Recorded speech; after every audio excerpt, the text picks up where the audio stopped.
Hello বন্ধুরা, welcome back to my channel Tony and Kalyani blog. ওই কল্যাণী, আজকে দেশি মুরগির মাংস এনেছি, একটু জমিয়ে রান্না করতো।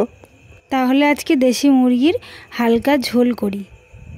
ঠিক আছে, তুই তাহলে রান্নাটা কর, আর বন্ধুদেরকেও দেখানো হয়ে যাবে। প্রথমে আমি মাংসটা ধুয়ে 2 চামচ ভিনিগার দিয়ে রেখে দেব। তারপর আদা কাঁচা লঙ্কা শিলে বেটে নেব। এবার কিছুটা রসুন নিয়ে বেটে নেব। আদা রসুন বাটা আমার হয়ে গেছে। এবার মাংসটা ম্যারিনেট করার জন্য এখানে আমি পেঁয়াজ কুচি, আদা বাটা, রসুন বাটা আর টক দই দিয়ে দেব। তারপরে দেব হলুদ গুঁড়ো, লঙ্কার গুঁড়ো আর স্বাদ মতো নুন। এবার একটু জিরের গুঁড়ো ও ধনের গুঁড়ো দিয়ে ওপর থেকে কাঁচা তেল ছড়িয়ে দেব। আর সবগুলোকে ভালোভাবে মাখিয়ে 20 মিনিট মতো রেখে দেব। ম্যারিনেট করে রেখে দিলে মাংসটা ভালো সেদ্ধ হয়। এরপর আমি কড়াইতে পরিমাণ মতো তেল নিয়ে নেব। তেলের মধ্যে দিয়ে দেব এলাচ, দারচিনি, লবঙ্গ ও 2টো তেজপাতা। তারপরে দেব জিরে ফোড়ন।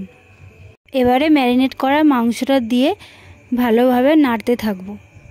মাংসটা কিছুক্ষণ ঢাকনা দিয়ে রেখে দেব, মাঝে মাঝে ঢাকনা খুলে নাড়তে হবে। কষতে কষতে ভেজে রাখা আলুগুলো দিয়ে দেব। বন্ধুরা, তোমরা তো জানোই দেশি মুরগির মাংস একটু শক্ত হয়। তোমরা এইরকম ম্যারিনেট করে রান্না করে দেখো, খুব নরম হয় মাংসটা। মাংস ভালোভাবে কষানো হয়ে গেলে আমি গরম জল অ্যাড করব। একটু ঝোল ঝোল রাখবো বলে আমি একটু জলটা বেশি দিয়েছি, তোমরা চাইলে নাও দিতে পারো। আজকে তো খাওয়াটা বেশ জমেই যাবে, সাদা ভাত আর সঙ্গে দেশি মুরগির ঝোল। আর বন্ধুরা, তোমাদের যদি ভিডিওটি ভালো লেগে থাকে তাহলে আমার চ্যানেলটি সাবস্ক্রাইব করে দিও। নতুন নতুন ভিডিও দেখার জন্য আমাদের পাশে থেকো। তোমরা সবাই ভালো থেকো, দেখা হচ্ছে নেক্সট ভিডিওতে।